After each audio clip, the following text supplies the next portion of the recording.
All right, my name is Tony, and I'm still an alcoholic. Tony. How's that level, Chuck? Is that good? That's good. Okay, perfect. All right.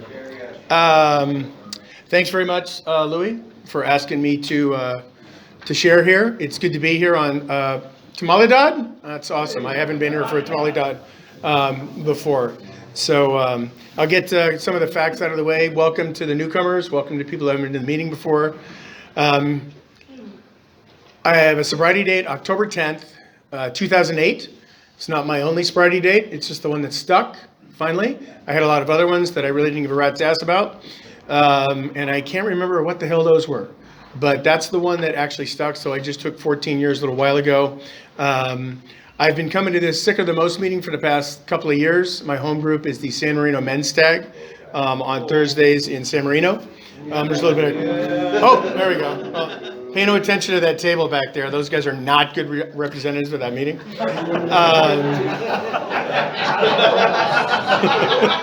table? That's right. What table? That's what I was thinking. The one in the parking lot. So I have a sponsor who I'm in regular communication with. I have sponsees. Somehow I found myself in the middle of the herd here in a place that I didn't want to be. So I'll give a little bit of a backstory on that, just a little bit of what it was like. I do have a specific topic that I want to go ahead and talk about tonight. But for anybody who is new or newer or a retread, because I may fall into that category, nobody comes in here that I've ever encountered like on a winning streak, right? It wasn't like, hey, just got a promotion, wife loves me even more than ever, just bought a new house, got a new car, and you know what, a little bit of AA would just round out my life perfectly, right? Usually someone comes here or someone ends up here with some sort of encouragement or suggestion from a loved one. Perhaps they want to try and improve their life a little bit. Perhaps some sort of law enforcement, perhaps some sort of judge might do that. But I haven't encountered too many people who came here willingly. And I certainly was not one of those people. As you guys will learn, I'm a really smart guy, right? I'm so brilliant that I was going to outsmart alcoholism for a really long time. One of the steps, one of the questions when I worked step one with sponsees, out of the step guide is, when did you notice your alcoholism was first a problem? And I used to answer that like, in the early days of, using, and well, probably when I got fired from that job or some bad thing happened. And then I really came to think about it and I was like, no, I think it was when I was about 3. And that's really when I discovered that I was restless, irritable, discontent. I had a problem in need of a solution, which I would not find for about another 10 years. And then I rode that solution for a really long time until it wasn't a solution anymore and it became a problem. And then I was pretty much just fucked. But that didn't stop me from going ahead and trying to outsmart that, right? Outsmart my disease. I saw my first shrink when I was about 8. I went to therapy for decades. I tried every form of religion, Eastern, Western, Northern, Southern, didn't matter. Banged drums in the forest with the guys in the men's movement, did geographics, did absolutely everything. And everything ad infinitum, switched from scotch to brandy, natural wines, drinking, taking a trip, all that stuff, right? Went to multiple treatment centers, country club rehabs, shithole rehabs, everything in between, inpatient, outpatient, did all of that stuff. And eventually my disease just kept getting worse and worse and worse and worse. I became a booze and benzo guy at the end, blackout looking at life through an aquarium for about the past week or so before I would end up in some place that I didn't choose with a bunch of people that I didn't know. And that's how I ended up here again. I did not want to be a card-carrying member of the zombie cult, which is what I finally called AA. So somehow I ended up here. And for some reason, I got the foundation very early on in what's to be my final treatment center of the foundation for me of what Alcoholics Anonymous became, was the honest, open willingness. It was the how of Alcoholics Anonymous. So I had to get honest, I had to get open, I had to get willing. I had to do that. And I realized pretty soon on that I wasn't going to consume alcohol or mind-altering substances anymore, but I didn't know what I was going to do instead of that. And that's what this has really turned out to be for me. I did a panel with a guy that I didn't really know that well a few months ago, and he had a really great perspective on this. And he had about 3 years of sobriety. I don't really think it makes much difference whether you have 35 years or 35 days. If you have 35 minutes, maybe share next week. I'm just saying. But he said to the group, and we were at a sober living of men, where they were on a winning streak too, right? And he said, is the pain of me, practicing a program of recovery greater than the pain of my imminent and perpetual relapse? And that really struck me, because I'm a retread, as many people perhaps in this room are, as many people in recovery are. My experience of this is that the odds are against us. The minority of people make it into AA and stay. The people in this room, if you found yourself in this room, you are in the winner's circle here, for sure. So I learned that. I was in the loser circle for a really, really, really long time. So this is home. This is where I found it. So I had to get honest. I had to get open. I had to get willing. I had to do all this stuff that I didn't want to do. All those dumb banners on, let go, let God, easy does it one day at a time. All that stuff that I just made fun of. These things up here, steps, right, like I'm going to do those. I have done those steps more than once. I do those steps with people, with guys. I stick with the guys. I go to several different stag meetings a week. I think that's where the rubber really meets the road for guys, is at stag meetings. Nothing wrong with the other open meetings, but stag meetings is where the rubber meets the road for me, for sure. So I did the steps, went through all of that. The steps are supposed to be impossible, right? AA is expensive. There's no way anybody could possibly do this for free with a bunch of people that will help you, that will take you to your meeting, that will buy you food afterwards, that will give you a place to live, give you a car to drive, all of which happened to me in my first 2 years of recovery, after I had lost everything that I had earned and acquired on the planet. And I made it through that. And the topic that I want to talk about, really, really specifically, which I shared a little bit about a couple of weeks ago, is resentment. And what happened to me, the way that I approached the downward swing on my final 3 years, and it was 3 years of a really, really bad ride, was I was in a business with a partner here in Pasadena that we were pretty high-flying, highfalutin, jet-setting. We were party guys. We were making a lot of money, making a lot of deals, doing a lot of stuff. I had been to a few treatment centers before that, which everybody kind of knew. But I kept missing the mark, and I kept missing the mark more and more and worse. Eventually, it came to the point where my business partner arranged an intervention, a formal intervention, with one of the scions of Pasadena area recovery, who unfortunately passed away earlier this year, and presided over my intervention, which was very formal. At that, I was told there's 2 doors. You go out that door and you complete this program. Everything's cool, come back, everything's fine, no problem, we continue. You go out that door, everything's done, you're over, that's it. So I'm like, I'll take door number 1, thank you. So I went to that program. When I went to that program, I did not hear from this gentleman the entire time I was at the program, despite the fact that I was calling him. 3 days before I was supposed to get out of that program, he arrived with his dad at the treatment center, didn't say a word to me, and had his dad hand over some papers to me that said, "You're done," which was not the agreement that we'd had when I left. So I was rather surprised at that. I had also lost another relationship in that same treatment center, which was my relationship with my adult daughter, who had finally gotten to the point where she was done with dad's bullshit. And she came and sawed me in half during a family group at that particular treatment center. So this was the worst possible experience that I had had in recovery. Now, I'm not blaming the treatment center. I'm not blaming anybody. This is just the facts of what actually happened, right? So I came out of that treatment center really feeling rather poorly. I came out of there with no prospects for continuing the business. I had no relationship with my daughter. I had really burned my life down to just about nothing. So I got the fuckets for the next few years. And my addiction and my disease completely and totally took over. So I ended up in and out of treatment centers, in and out of treatment centers, in and out of treatment centers, all the rest of that stuff until magically that day came along where they popped me into a rehab. I got to that process group on that first day and they said, "What's your story?" And instead of feeding them a bunch of bullshit, I just said, "I don't know what to do." And the rest is history. I followed this program. So 17 years ago was when I was shuffled off to that infamous treatment center. When I came out of my fog 3 years later, I had a sponsor who I went to and said, "I'm willing to take your suggestions and do all the rest of this." This is the sponsor who actually got me sober. And he was kind of a no-nonsense sponsor.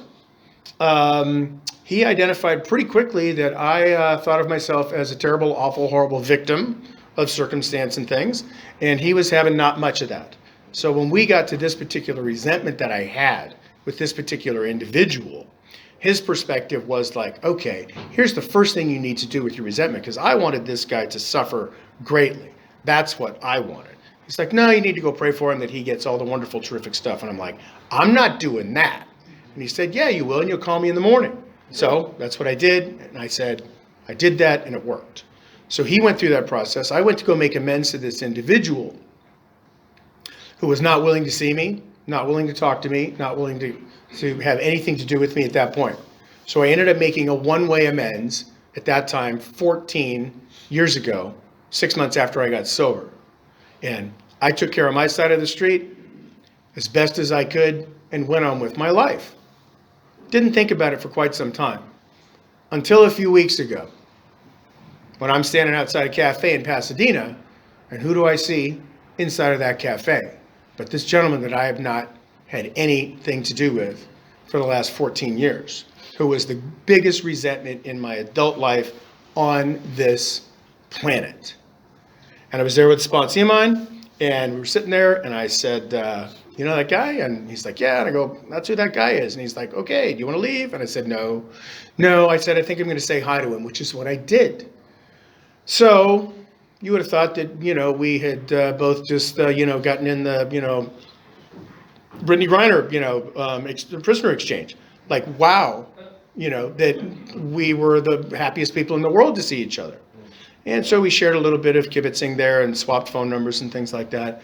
And then a couple of weeks later, after sending me a few texts, he invited me to go out to dinner. So I was like, okay, I can go ahead and do that. How about we go to a place that we didn't get dragged out by our socks back in the day? That'd be nice. So he chose a place that we'd gotten dragged out of our, by our socks out of the place. It's a very nice restaurant in Pasadena. So I went into what I considered to be fairly enemy territory at that point, with a lot of history in it, but I was willing to do that, and my pulse rate didn't change, and I was willing to go ahead and do this. This is what I learned by working these steps. This is the same individual that I wanted nothing. I literally wanted to get run over by a bus in the middle of Colorado Boulevard and have his head explode. That's really what I wanted a long time ago. So I'm sitting with this guy a few weeks ago, having dinner with him for a couple of hours, catching up on the last 17 years. Okay. Talking about some of the good times. And he tells me that he's got a couple of years sober. So I said, well, that's great. I have 14 years. I'm kind of in the same cult here as you are. That's great. That's awesome. So we talked a little bit about recovery, not too much. We managed to get through that a couple of hours. And then I called my sponsor on the way home from that. And I said, well, that went pretty good. That went kind of okay.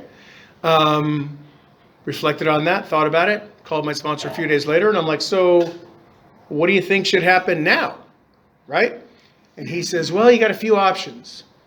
You could go ahead and just continue to be the doormat that maybe you used to be, or the problem causer that you used to be. You could do that. You could go ahead and just say, hey, you know what?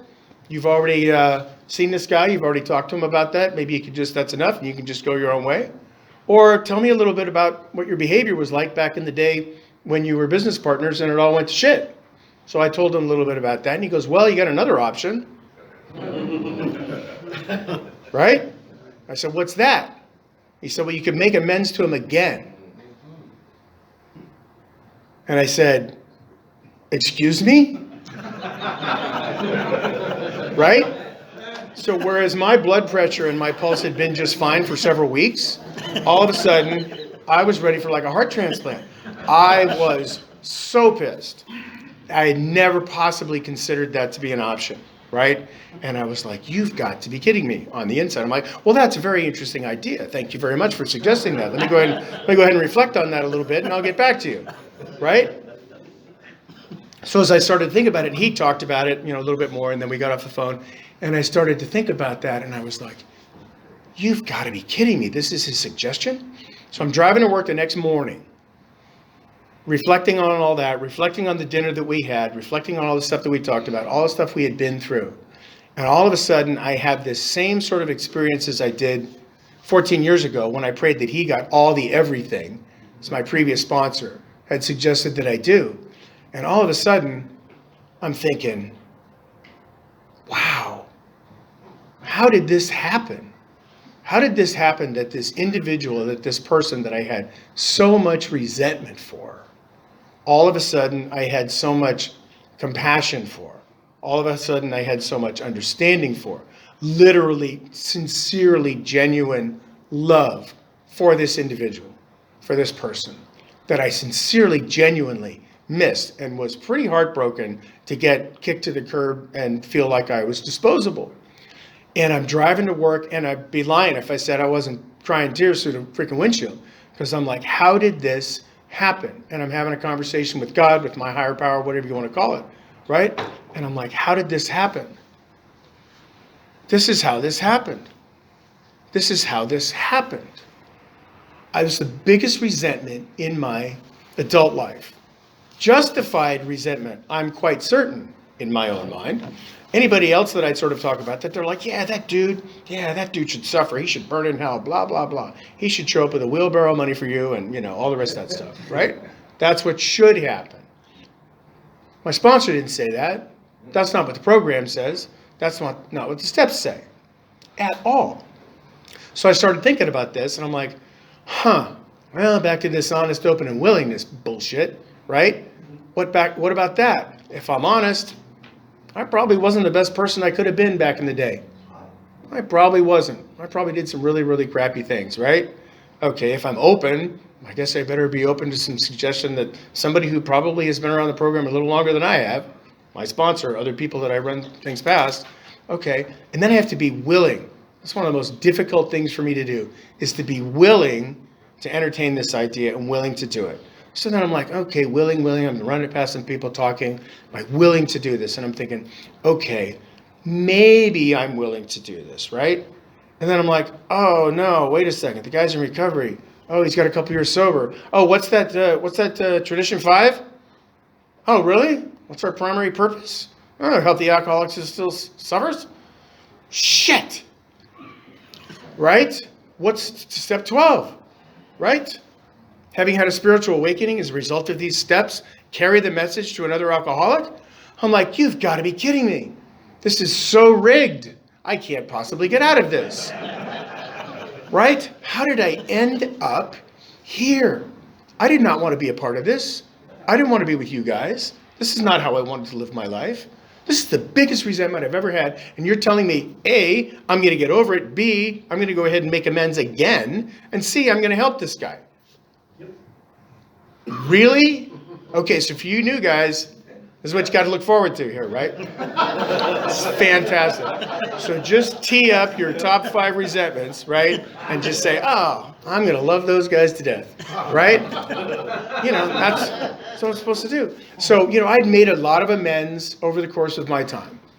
A lot of personal amends. I made a lot of one-way amends, didn't come back. Some people didn't want to make amends. Some people are like, hey, why are you making amends? Everything was fine, right? Had all those things. But I crashed into this one unexpectedly, and initially was like, I'm good, I'm Zen-like, I'm Gandhi, right? And then all of a sudden I was like, oh no, I'm like the fucking Pee Wee Herman of recovery, right? There's no way I want to go do this.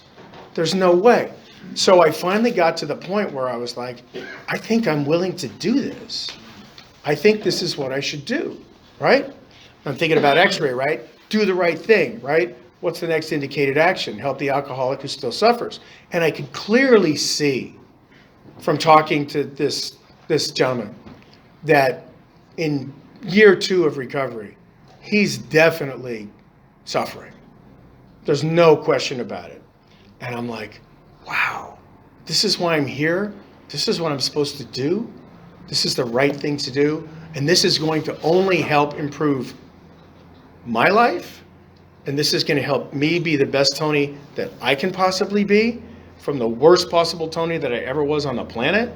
Really? This is what AA is all about. And I had no idea at all that this was coming. I had put this to bed. I had put this aside. I was going to be just fine with that. And even when I went and got together with him, I was like, my part is done. Until my sponsor had that frickin' suggestion, right? Which I think that's what I'm going to do. So I think now it's my part to go ahead and reach out to another alcoholic who's still suffering, acknowledge my part in my wrong, again, with zero expectation for the outcome, and be able to ask, after a half an hour of telling him how bad I was, is there anything I missed, right? And there probably will be, and be willing to do that.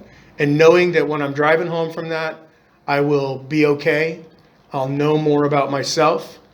I have all of you. I have all of everybody that I've ever come into contact with in recovery. I can't do this. We can.